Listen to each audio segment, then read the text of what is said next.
I don't know why I lean in like this when I'm talking to AJ Allmendinger, like I'm about to sit down and sit you on my knee and give you some advice. My advice is I'm not coming to this race again as a spectator because my sphinxoid is like this. I could only imagine you as a driver running for the win at Talladega. Are you gripping? Oh my God. I mean, that last lap, I thought I crashed 7 times. I bounced off everybody because you're just getting shoved and nobody's checking up. And, did you see the start on that last restart? Yeah. There were guys behind you and you were just. Yeah. Well, the problem was, by rule, I can't launch before the leader because I'm restarting second. Well, I didn't realize the leader is out of gas. So I'm like checked up, like, oh, I don't want to get penalized. And they're like, he's out of gas. And Noah's like, see ya. I'm like, well, that didn't seem very fair, but no, it's chaos. You know that's how it's going to come down to. We had a really good handling race car, but we kind of lacked top end speed, so it allowed those guys to kind of get to the bumper, and most of the time they start shoving you, and it kind of shoves you back away from them, and that's how you play the game. Well, we didn't have enough speed, so they would just stick to the bumper, and whenever they wanted to make a move, they would make a move. Problem is they're still attached to your bump when they're making a move, so you just go arm lock both sides. I bounced off about 7 cars, it felt like, before I ever got to the checkered. I got done. I was shaking. I'm like, I mean, the only thing worse is if I actually had to sit on your knee, like you told me to when you were leaning in there. Right. Yeah, that would have been worse. It's tough to explain if you've never seen this race live.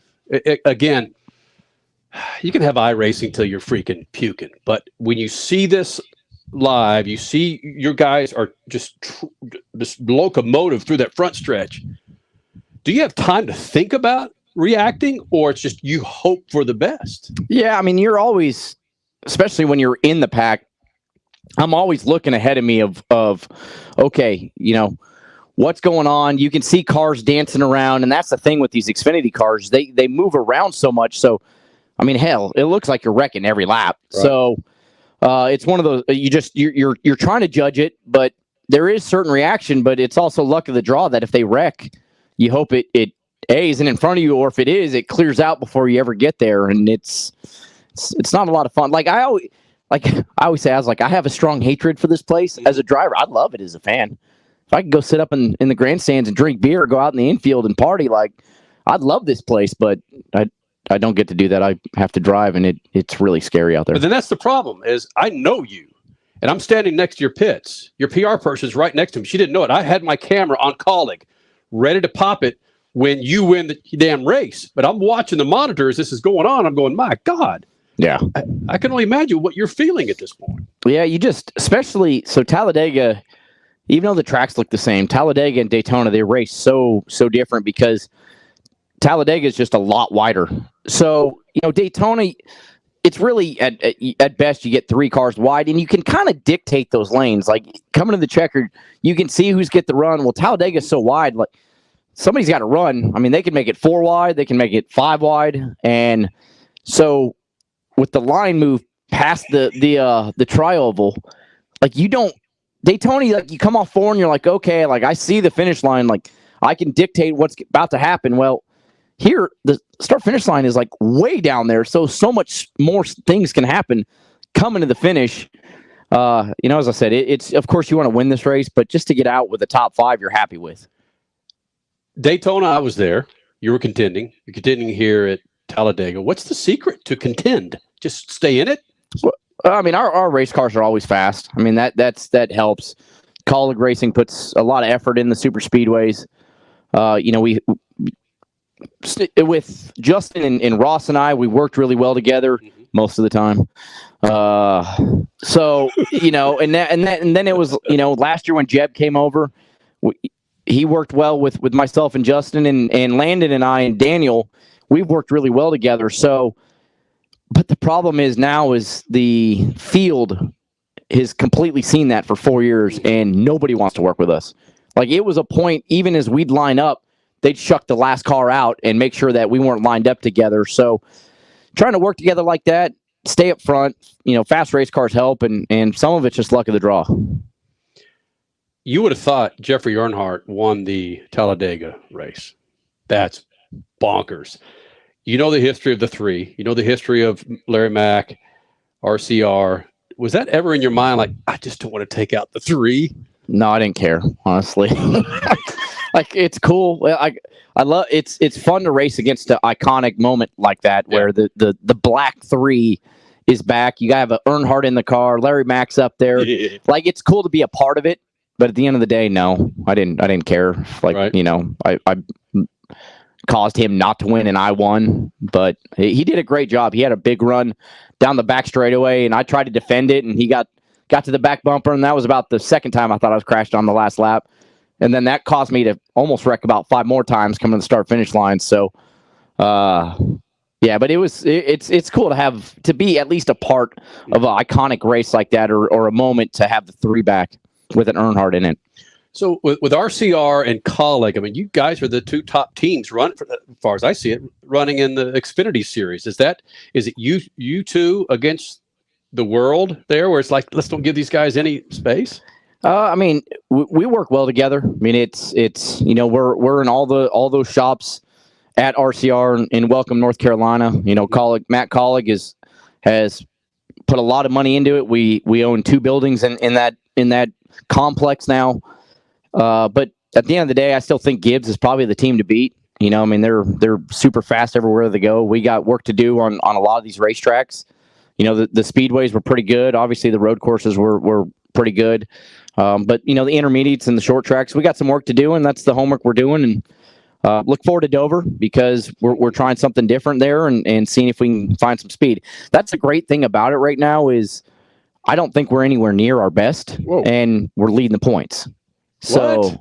That's something that I'm really happy with our organization of trying to go out there and know that even though we're not at our best and we got work to do, that we're leading the points and you know, hopefully we keep getting better, because if we do, we can see what the run that we can go on and the speed that we can have. What's lost in all this is you're $100,000 richer, or at least you held the check.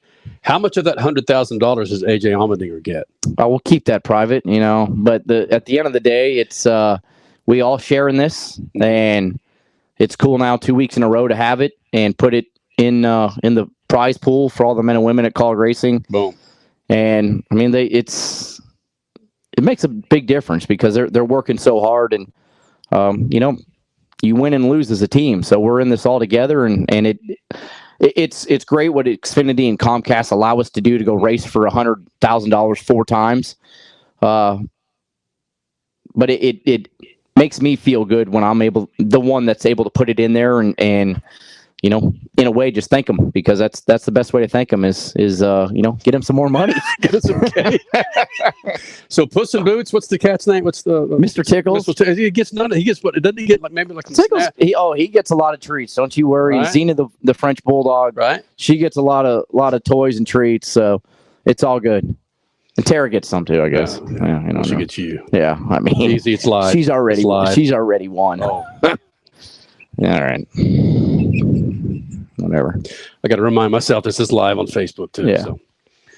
Well, buddy, how long do you let this ride in your veins, man? Because your heartbeat's still got to be jumping. I won't sleep. After most races, I don't really sleep well. But right. It's like you get home and you try to lay down, and it's almost like the adrenaline starts repumping, because it starts running through your mind of what you just did. So I probably won't sleep very well tonight, and then I'll be happy to sit on the couch and watch everybody else in the Cup Series do this tomorrow. When you replay the race in your head, when you do lay down and you start thinking about it, what comes to mind? Well, I mean, sometimes you think, okay, could I have done something different? On a day like today, I felt like I made the moves that I could, and you know, we had the speed that we did in the race car, and you're just happy to survive a bit, and you know, I think it could have played out a little bit different if you know, you restart together, but the 7 running out of fuel is nothing I can control. So, at the end of the day, I'm just happy. This place, I'm just happy to get out safe. That seems to be the thought of most drivers. I don't hear one driver going, "Man, I love to come to Talladega because it's such a crapshoot." You know, there's some that you know, I always heard Dale Jr. talk about. You know, yeah, you know what type of racing this is, so you just got to kind of take it in and love it. God. And I tried that once, and I flipped down the back straightaway at Talladega, and I was like, nope, still hate it. It's like, so I'm not saying I'm not good at it. I just don't like it. Again, following your career for the last 20 years, you being badass at Talladega 15 years ago, if you would have told me this, I said, you can't run at that track. How do you have this figured out with a guy that's such a specialty on road courses at turning left and right? I mean, I've studied it a lot, trying to figure out, okay, how do you run these races? It's kind of funny because especially with the 47 in the Cup Series with JTG, we had to run the race a completely different way. We never had the speed to run up front. So I had to kind of run at the back and then pick the runs at the end of the race to go make it happen. So when I got to college racing in the Xfinity Series, I was like, okay, this is different. I'm running up front. So I'm learning on the fly of, okay, like Daytona, beginning of this year, I got too big of a lead coming off of 2. Thought I didn't, but realized off of 2, I had done that. So I'm still trying to learn, okay, what is too big of a run? What's not a big enough run? Wow. But, it's part of it is, as much as I don't like it, I am still psycho. So, if I have to shove it 4 wide, I'm going to still do it, whether I like it or not. So what do you do now? Do you go home and put on a medium T-shirt and some Speedos and just kind of kick back on the couch? No Speedos, just commando with just a T-shirt. Tight. Yeah. All right, good to hear. It's like, hey, formal on the top, party on the bottom.